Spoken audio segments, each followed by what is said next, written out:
Hi, and welcome to our Altium installation videos. In this video I'm going to show you how to install Altium Designer. We'll point it to the server here on the UF campus and we'll install the libraries. Okay, let's get started. First, open your browser. We want to open our browser to an FTP site. It says ftp://altiumdownload.ece.ufl.edu. When you get to the Altium download page, you'll see here where it says pub for public. I'm going to open that up. And inside the public folder, I'll see I have an Altium install.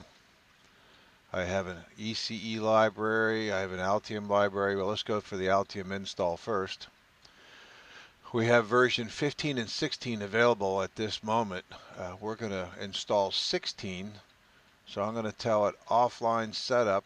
I'm going to click on it. And it's going to say what I want to do. Okay, I want to open it. I'll click on open and you'll see it's telling me I'm going to be about a minute or so for this to download. After it downloads, it's in a zipped format.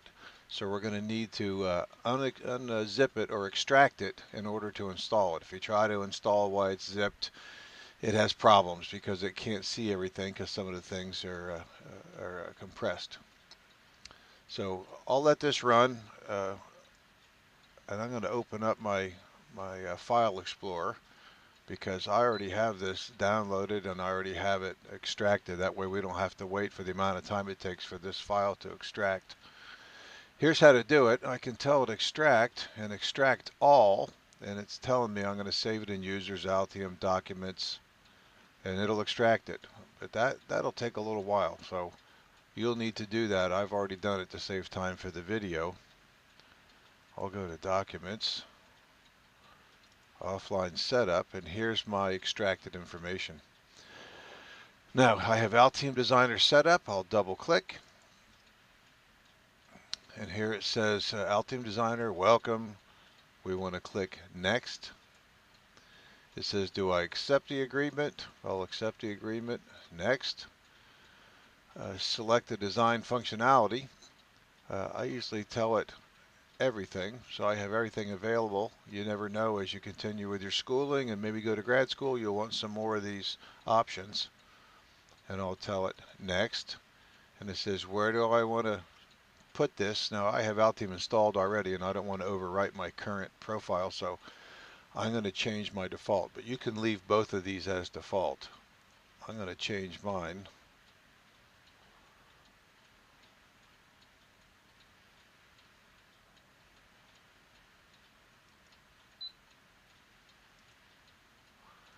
There we go. And I'll change this one.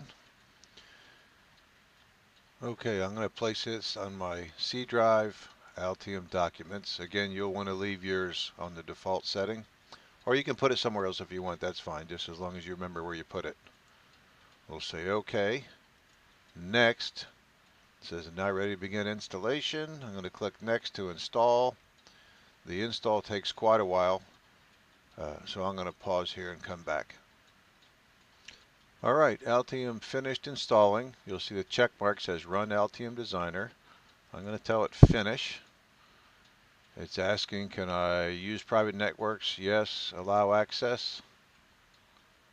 Running build for the first time. Would you like to import settings? No, I'm not importing settings because this is the first time you've run it. You have no settings to import. Alright, this often comes up when you first start. It says warning, parallel port driver not supported in 64-bit. You can click don't show this message anymore. We're not using the parallel ports in here, so we don't need to worry about it. Would I like to participate? Yes, I always participate. If I can help the company make their product better for me, then I'm happy. This storage manager, we can X that out. We don't need it.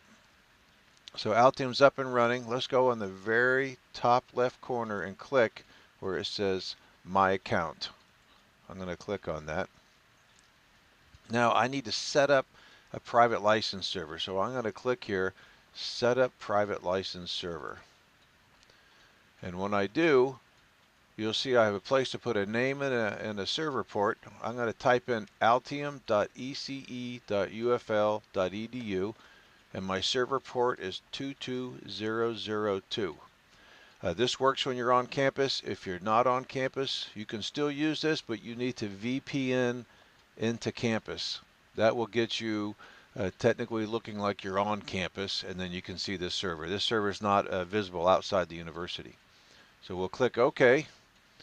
It'll pop up, and you'll see here I have Altium Designer, users, and count. There's 4 people using it. There's 180 seats available. I'm going to highlight that so it's blue and tell it activate license. When I activate the license, you'll see now it says available license to University of Florida. License subscription valid till 28th of December 2018. So now I have Altium up and running and I'm licensed. Next thing we're going to do is go and look at a few libraries we're going to want to download and install. So let's go back to our web page, to our Altium download, and I have an Altium library and an ECE library. If I click on the ECE library, it's going to say I want to save it.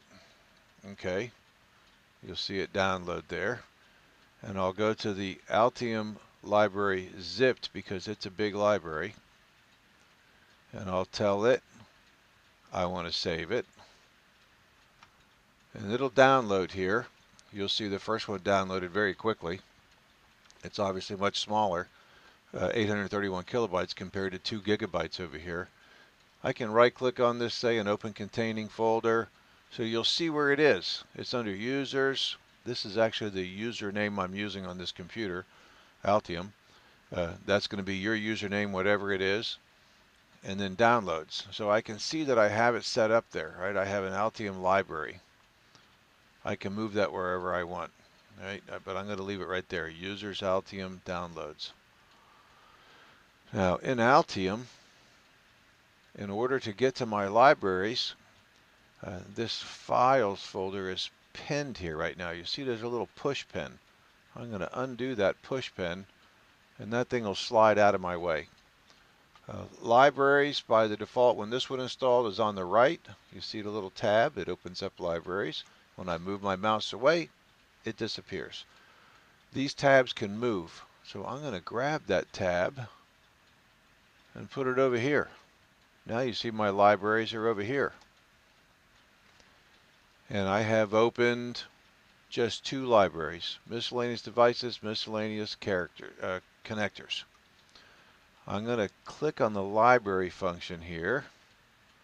Here's what's installed, and I'm going to tell it install more, right? And when I click there, it says install from file. So I can go to file, point to the location where it downloaded. There it is, downloads, ECE library new. Now you can put that in any folder you want in order to maintain it yourself. I'm just going to show you how this one's functioning, and the easiest way is to leave it where it is. May not be the best way, but I'm going to tell it to install and close. Now if I come to my libraries, you'll see I have my ECE library. The ECE library has a lot of parts that we use here in the electrical engineering department, common parts that you get in your kits and we have available. It's not always easy to read here. You'll see that if I slide this over a little bit, it's easier to read that. Easier to read that. Here's a diode, right? So I can move this up and down and see all my different parts. Now I'll go back to my downloads here.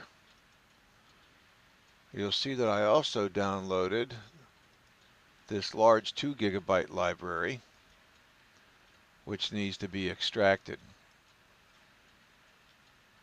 And you'll have to extract that whole 2 gigabytes. It's a lot of folders. You'll want to extract that, save it on your hard drive somewhere, and then as we need to, we can go inside there and look at those parts and see if we need a part that we can't find in our ECE library. We can maybe find it in this large library. You see all these parts. and we'll go into how to search for parts in another video. But for now, I'll close this out. You'll see you have your Altium up and running, and that's about all you need to start Altium and get your system up and running. Thanks for watching, and we'll have another video that'll show you how to do other functions.